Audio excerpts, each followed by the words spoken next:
विद्यार्थी मित्रांनो नमस्कार. इयत्ता 5वी मराठीमधील 10वी कविता आहे रंग जादूचे पेटी मधले.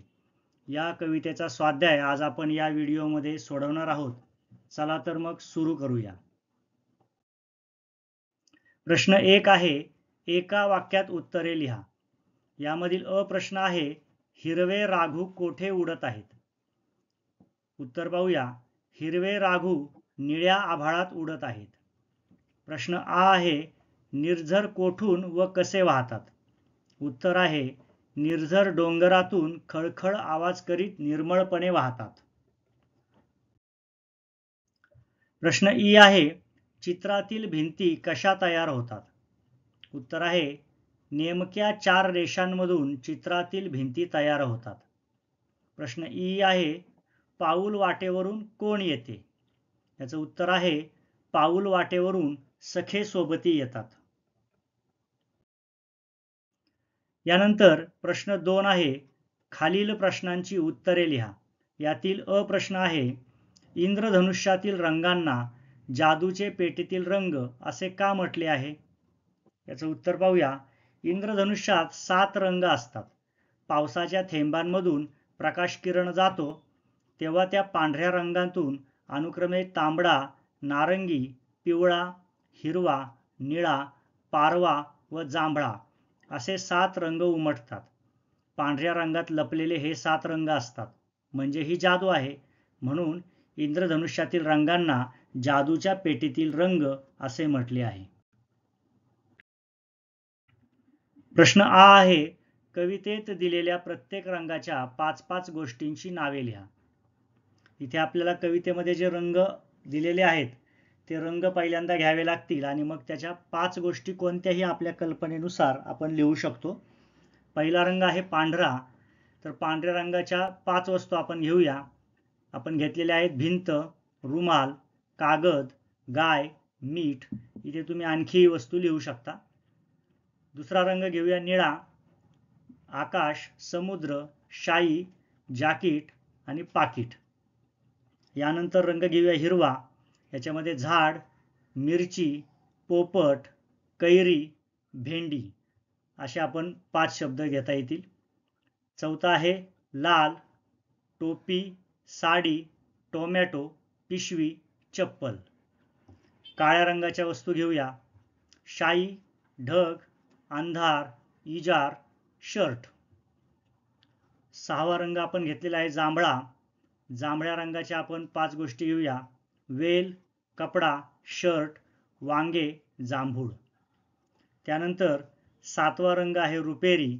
याच्या 5 वस्तू घेऊया. वाळू, चंद्र, मुकुट, गाडी, चांदणे. आणि शेवटी आहे तांबूस किंवा तांबडा. याच्या 5 गोष्टी घेऊया. टोमॅटो, रुमाल, टेबल, ढग आणि माती. अशा पद्धतीने कवितेत आलेले रंग आणि त्या रंगाच्या प्रत्येकी 5 वस्तू 5 गोष्टी आपण इथे लिहिलेल्या आहेत. या गोष्टी तुम्ही तुमच्या निरीक्षणानुसार तुमच्या अनुभवानुसार वेगवेगळ्या सुद्धा लिहू शकता. प्रश्न 3 आहे, खालील शब्दांचे समानार्थी शब्द लिहा. त्यातील अ आहे आभाळ. आभाळाला आकाश हा समानार्थी शब्द आपण घेतलेला आहे. नभ, व्योम असे अनेक आभाळाला समानार्थी शब्द आहेत. आ आहे निर्झर. निर्झरला झरा हा समानार्थी शब्द घेतलेला आहे आपण. ई आहे राघू. राघूला समानार्थी शब्द आहे पोपट. त्यानंतर ई आहे घर. घराला समानार्थी शब्द आहे गृह. आणि शेवटी आहे वेल. वेलला समानार्थी शब्द आहे लता.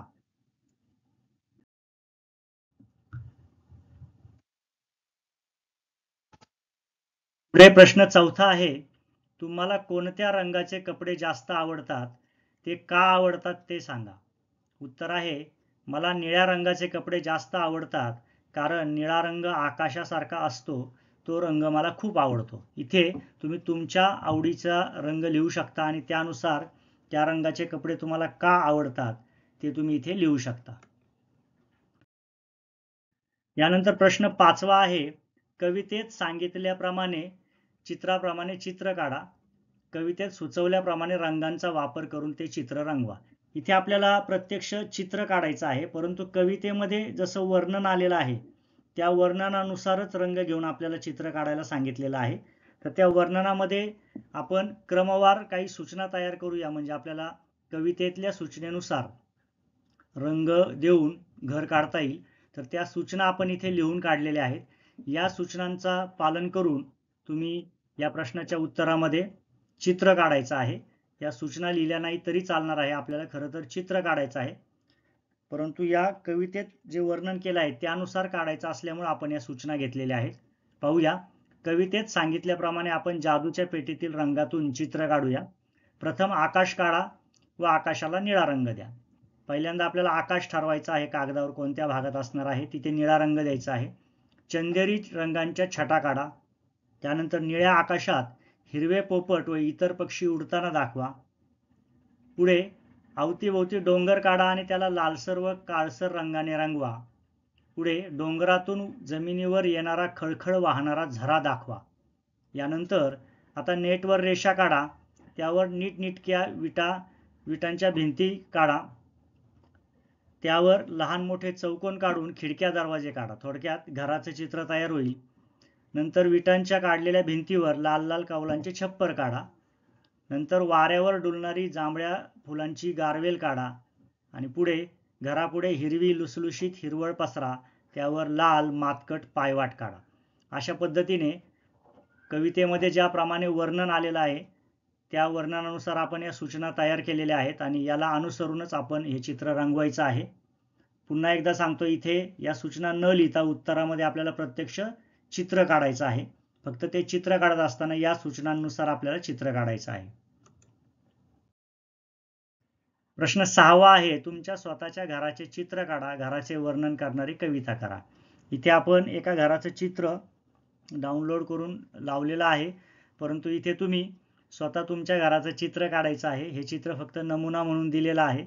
प्रत्यक्ष तुमच्या घराचं चित्र तुम्ही करायचं आहे आणि घरावर आधारित असलेली एक कविता आपण पुढच्या स्लाइडमध्ये पाहूया.